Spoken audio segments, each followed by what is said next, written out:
आज संभल के बारे में योगी आदित्यनाथ ने एक और बड़ा खुलासा किया। मंदिर तो चमक रहा है, लेकिन आसपास की जो मस्जिदें हैं उनकी मुश्किलें बढ़ सकती हैं। बिजली चोरी के आरोपों को लेकर योगी ने कहा कि संभल में मस्जिदों के जरिए बिजली की चोरी हो रही है। मस्जिदों को पावर हाउस बनाकर मुस्लिम मोहल्लों में बिजली की सप्लाई की जाती है।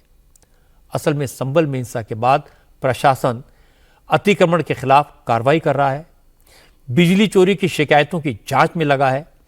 इसी दौरान यह खुलासा हुआ कि संभल के मस्जिदों और मदरसों में बड़े पैमाने पर बिजली की चोरी होती है। 4 मस्जिदों और एक मदरसे के खिलाफ बिजली चोरी की एफआईआर दर्ज की गई है।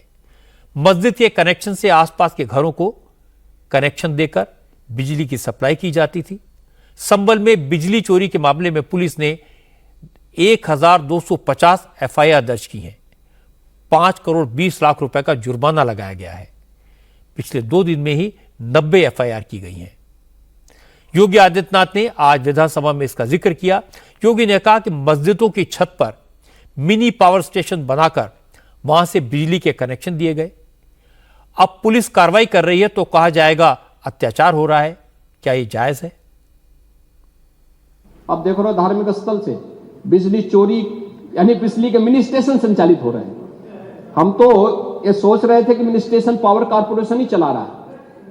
अब वहां पर कई मस्जिदें ऐसी पाई गई जिन मस्जिदों के ऊपर एक इलीगल सब स्टेशन बना करके वहां से कनेक्शन बांटे गए थे लोगों को फ्री में। लाइन लॉस प्रदेश के अंदर, उत्तर प्रदेश के अंदर लाइन लॉस पावर कारपोरेशन का ये 30 से कम है।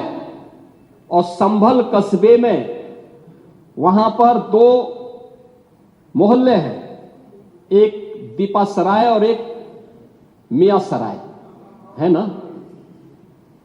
इन दोनों में लाइन लॉस 78% और 82% है।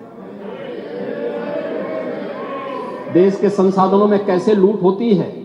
और अगर प्रशासन अपने कर्तव्यों का निर्वहन कर रहा है, वैसे तो कहेंगे प्रशासन कोई कटघरे में खड़ा है कि प्रशासन चोर है चोर है चोर है, और प्रशासन उसी चोरी को पकड़ने के लिए चला जाए तो अत्याचार है, अत्याचार है, अत्याचार है। कहां से अत्याचार हो गया? अरे यही सच्चाई है। उस सच्चाई को उजागर किया जा रहा है। और याद रखना, सच्चाई जब सबके सामने आती है लोगों को बुरा लगता है, क्योंकि जो सच्चाई स्वीकार नहीं कर सकते, जो बराबरी नहीं कर सकते, वे बुराई करते हैं। और यही बुराई आप कर रहे हैं।